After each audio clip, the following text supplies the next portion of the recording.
भगवती वासुदेवाय नमः। हरे कृष्णा, राधे राधे। कार्तिक पूर्णिमा के अवसर पर आज हम सुन रहे हैं कार्तिक पूर्णिमा की कथा। कार्तिक पूर्णिमा को हिंदू धर्म का सबसे पवित्र महीना माना जाता है।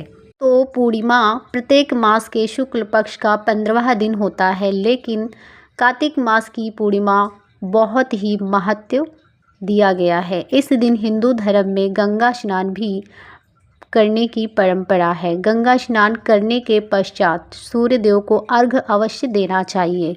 मानते हैं कि ऐसा करने से मनुष्य को अपने किए गए पापों से मुक्ति मिलती है।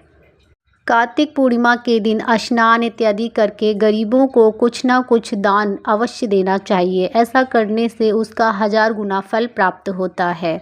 इस दिन बहुत सारे लोग व्रत भी करते हैं।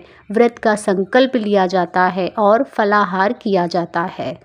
इस दिन भगवान विष्णु और माता लक्ष्मी की पूजा की जाती है। कई जगहों पर भगवान श्री कृष्ण के विग्रह की पूजा की जाती है।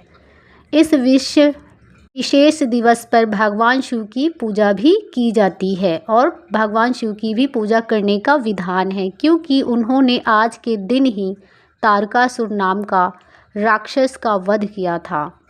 इस दिन सूखे मेवों का भी प्रयोग करना बहुत ही अच्छा होता है। फलाहार में सिंघाड़ा इत्यादि लेना चाहिए। कई घरों में इस दिन आटे का मीठा चूर्ण भी बनाकर प्रसाद चढ़ाते हैं।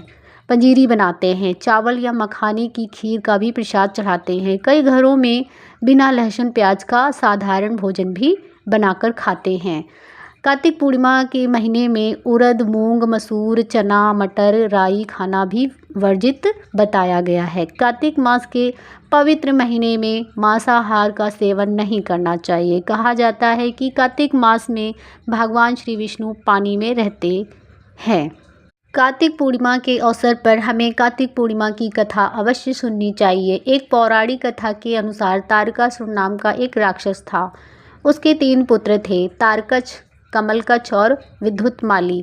तारकासुर बड़ा ही बलवान था। उसने धरती पर, स्वर्ग पर अपना आतंक मचा रखा था, जिससे परेशान होकर देवताओं ने भगवान शिव से उसका अंत करने के लिए प्रार्थना की थी। उनकी प्रार्थना सुनकर भगवान शिव ने तारकासुर का वध किया था। इससे देवता बड़े प्रसन्न हुए थे। उसके 3 पुत्रों को यह सुनकर बड़ा ही दुख हुआ और उन्होंने इसका बदला लेने के लिए ब्रह्मा जी की घोर तपस्या की। उनकी तपस्या से प्रसन्न होकर ब्रह्मा जी ने तीनों से वरदान मांगने को कहा। तीनों ने ब्रह्मा जी से अपने अमर होने का वरदान मांगा।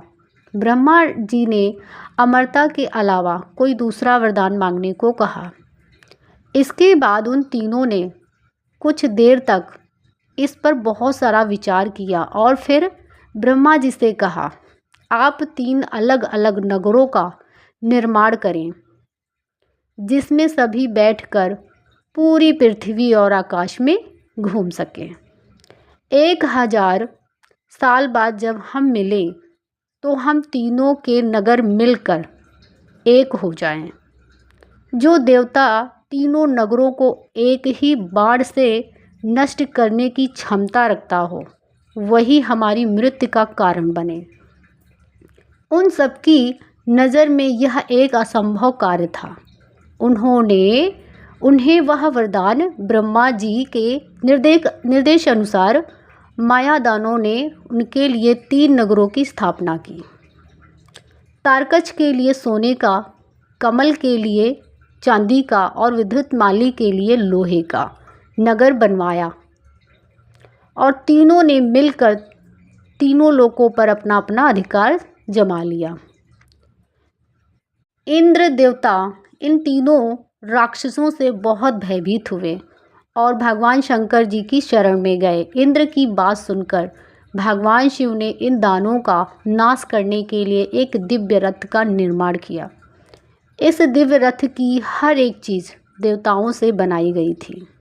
चंद्रमा और सूर्य से पहिए बने थे। इंद्र, वरुण, यम और कुबेर रथ के 4 घोड़े बने। हिमालय धनुष्य बने और शेषनाग प्रत्यक्ष बने। भगवान शिव खुद बाण बने और बाण की नोक अग्निदेव स्वयं बने। इस दिव्य रथ पर भगवान शिव स्वयं सवार हुए। देवताओं से बने इस रथ और तीनों भाइयों के बीच भयंकर युद्ध हुआ। युद्ध करते समय प्रभु लीला से एक ऐसा समय आया जब ये तीनों रथ एक साथ ही सीधे आ गए। जैसे ही ये तीनों रथ एक सीधे में आए, उसी समय भगवान शिव ने अपने बाण छोड़े और तीनों का नाश कर दिया। इसी वध के बाद भगवान शिव को त्रिपुरारी कहा जाने लगा।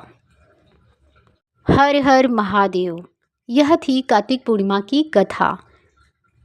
कमेंट बॉक्स में दिल से हर हर महादेव की हाजिरी जरूर लगाएं।